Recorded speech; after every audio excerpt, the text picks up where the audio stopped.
It's your boy Biggs. I'm here with my very first prediction blog, my first solo prediction blog. Shout out to the boy Menace. Shout out to my young bro Chuck. We are the internet smarts, but I am here to present WWE No Mercy, the prediction blog. I'm trying this no cursing movement, man. First, overall, this is going to be a great show. I mean, the draft started about 3 months ago now, and other than the very first show, which was post-draft, you could say draft night, and then the first post-draft night, other than that, SmackDown has had the superior show. They've slowly built on momentum. Being that they have one of the former NXT writers at SmackDown, writing exclusively for SmackDown, it shows, because this is literally the main roster version of NXT, where they're focused on the storylines. They take the general managers and put them in selective situations, and it evolves the show. So I'm just gonna get right to it, y'all. First up, Kurt Hawkins versus Unknown. I'm assuming that his match will be on the main show, but I think they should actually put it on the pre-show. That's just me. I'm going to say Kurt Hawkins is going to win because it's his debut. I'm hoping there's nobody like Apollo Crews or nothing like that. I think he just needs a squash match just to get it over with. Let's start with the first official match, which will be the pre-show. Jack Swagger versus Baron Corbin. To be honest with you, I actually watched their match again, and it was a good match. I mean, Baron Corbin, and like I said, I'm going to state this again, Baron Corbin and Jack Swagger should be a tag team. I honestly think the way Jack Swagger runs around the ring, he's technically sound. He's literally a wrestler. And Baron Corbin is a hard-hitting, take-no-prisoners type of guy who's looking to run through you and not around you. This is a toss-up because Swagger, they need to build momentum, maybe towards the Intercontinental title match in the future. I think Baron Corbin is the future and will be elevated to go after the WWE title in the future. So for this particular match, I'm gonna go with Jack Swagger, even though I feel like Baron Corbin needs to win more. I think Swagger, just for the developmental purposes of the show and the storylines, I think Swagger's gonna get this one. A lot of people's gonna pick Baron Corbin, who should win. I'm gonna pick someone who's gonna win, and I'm going with Jack Swagger. I think the start of the show, Carmella versus Nikki Bella. This is why I feel like the women's division on SmackDown is the far superior division. Everybody gets shine. Nikki gets shine. Carmella, obviously, they're going one-on-one on the pay-per-view. Natalia's been getting shine. Naomi's been getting shine. Obviously, Becky Lynch and Alexa Bliss. So to have these women on the show who are focused, they had a 6-women match where it went like 20 minutes. So I feel like that NXT influence is here because we have another women's match and not just a women's titles match. I'm going with Carmella. I feel like she needs the victory. I feel like Nikki Bella is finally embracing being the woman to put over younger stars. So I'm going with heel Carmella.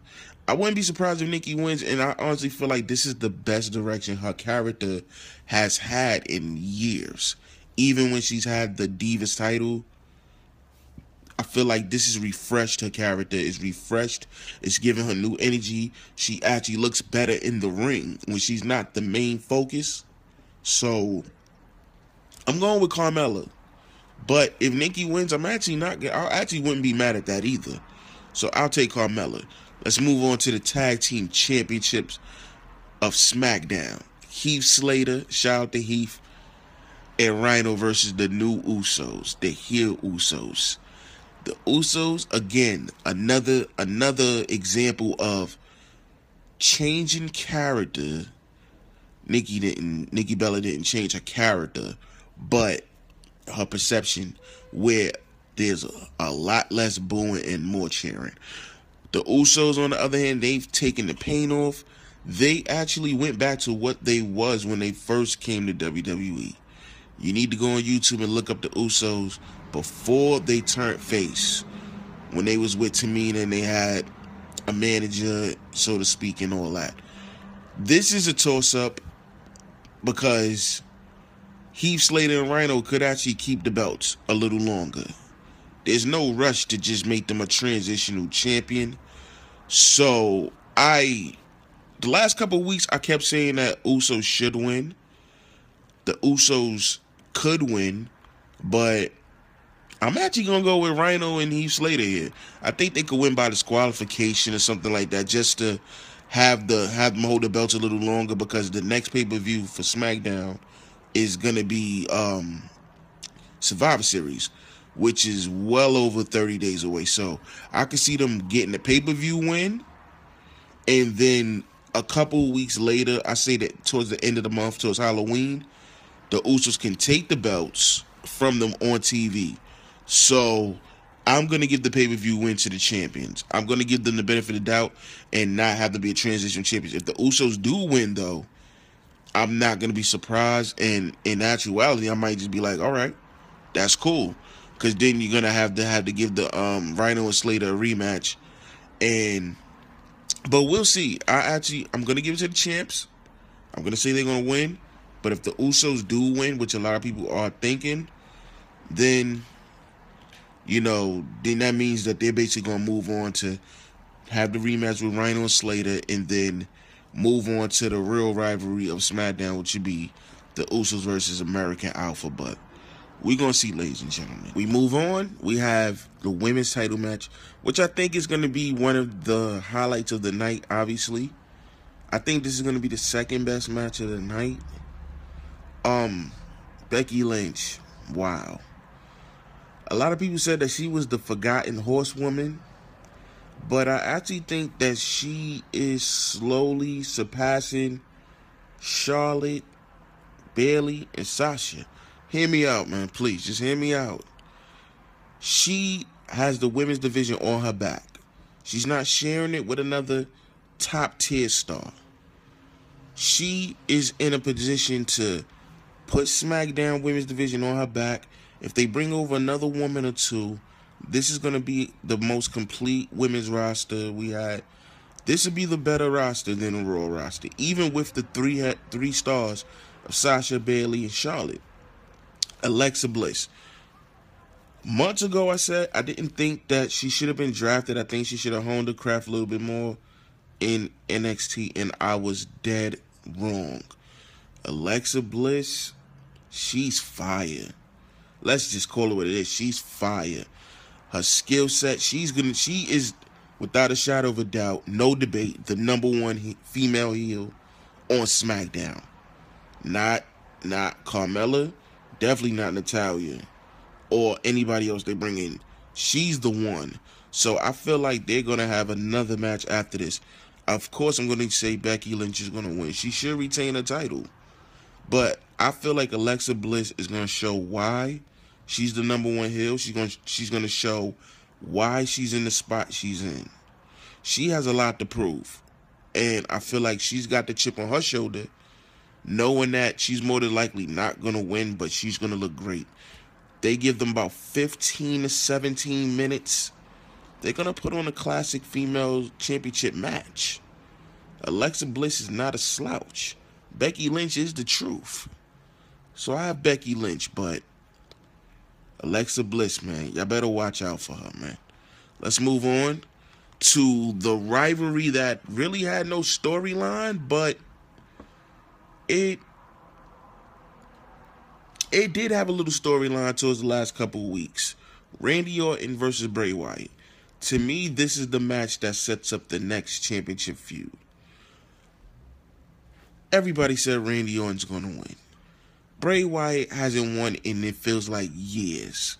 Randy is going to win, but I want Bray to win. I feel like it's Bray's time.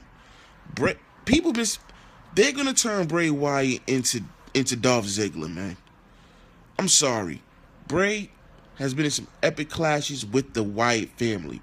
This match, if Bray wins, will be his biggest win to date. By far. Which is bad because he's been in WWE for years. This would be the match that sets the tone for the next 2 to 3 years of Bray Wyatt's career. Randy Orton is going to win to get him ready to be the next face to face the champion, but I'm going to go on a limb. I'm going with Bray Wyatt. I'm going with Bray. Bray is going to win this match. Obviously, everybody's going to pick Randy Orton. I'm going with Bray Wyatt, bruh. He deserves this win. He deserves a chance to show that he is made for the main event. He's made to be in championship matches. This man has never held the U.S. title, never held the tag team title, never held the IC belt, never held the world title, never held the WWE championship, never held the WWE universal title, obviously. He needs a chance. So I'm going with the quote unquote upset. And that upset is Bray Wyatt over Randy Orton. Let's move on to the main event. Dolph Ziggler versus The Miz. Title versus career. We know how these usually end with the title versus career scenario, but I feel like this one's different. I feel like The Miz, who I've slandered more than once, has legitimately showed why he's in the spot that he's in. He showed why he's one of the top heels, on SmackDown Live. He showed why he's been holding that beautiful Intercontinental Championship for so long. Dolph Ziggler. This man had an up and down career. He was a caddy for Santino Marella. He was in the Spirit Squad. He was teamed up with Vicky Guerrero. He was with AJ and Big E.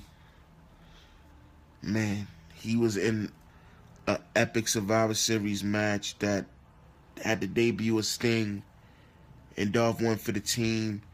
It was at that point everybody said, finally Dolph Ziggler is going to get the most important push of his life.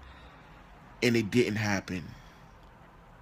We fast forward from that time to right now. October 9th, 2016 is the day.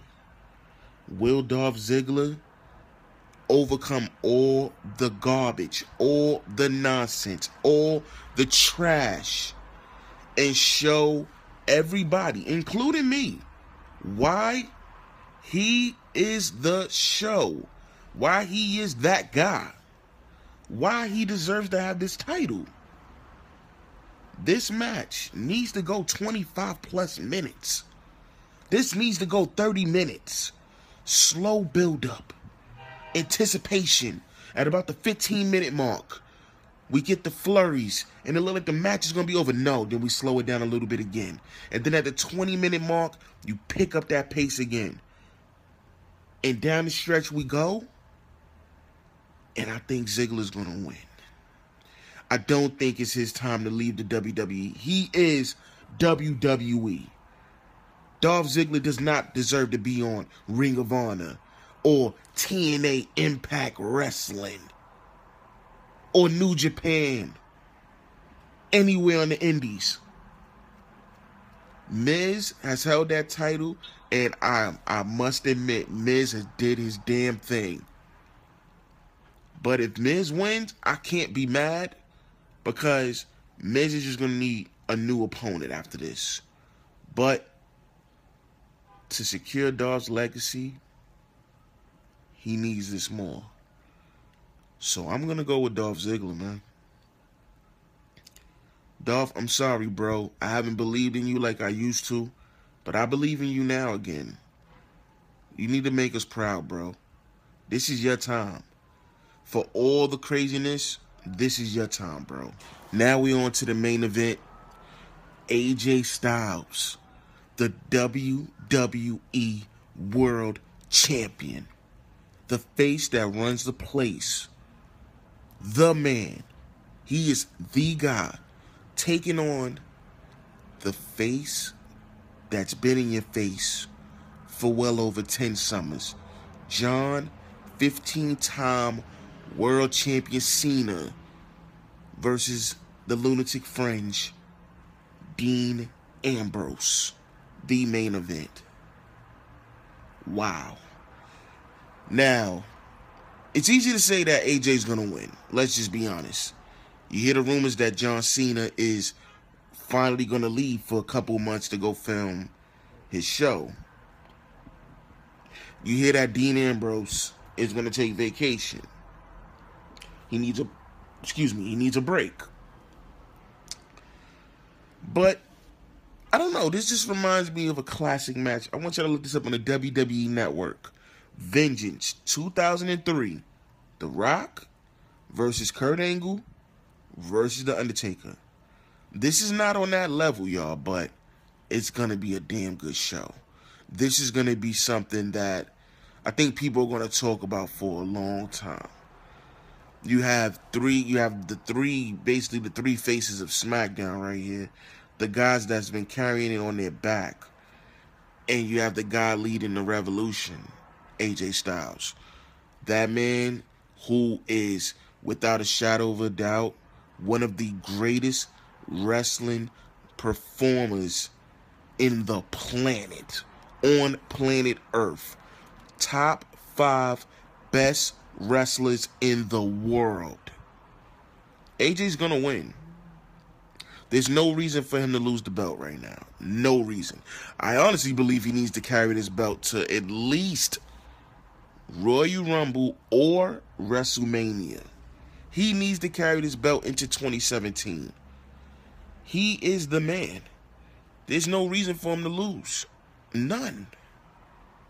If anybody else other than AJ Styles wins this match, it would be a damn shame. But I feel like 25 to 30 minutes, they're going to make this an instant classic.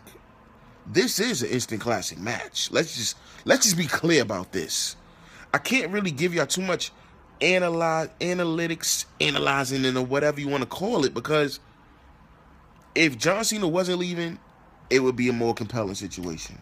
If Dean Ambrose didn't need to take time off to heal some injuries, this would be a more intriguing match. But let's just give it up for the face that runs the place. Let's show some respect for the man AJ Styles, y'all. This will be his coming out match. Not when he won the title, but when he defends the title. So I'm done, y'all. This will be a A+ show. I'm going to give this show 4.5 out of 5 before we even see it. It's your boy Biggs. Salute to y'all. Like, comment, subscribe. Follow us on Twitter. Internet Smarks 1. We will be live tweeting tomorrow night. We will be talking about it. And we will have the post show following No Mercy, which will be up Monday. I'm out. Peace. Make sure to follow us on Twitter at Internet Smarks 1 for all news, rumors, and updates for everything WWE, as well as live tweets for all WWE programming.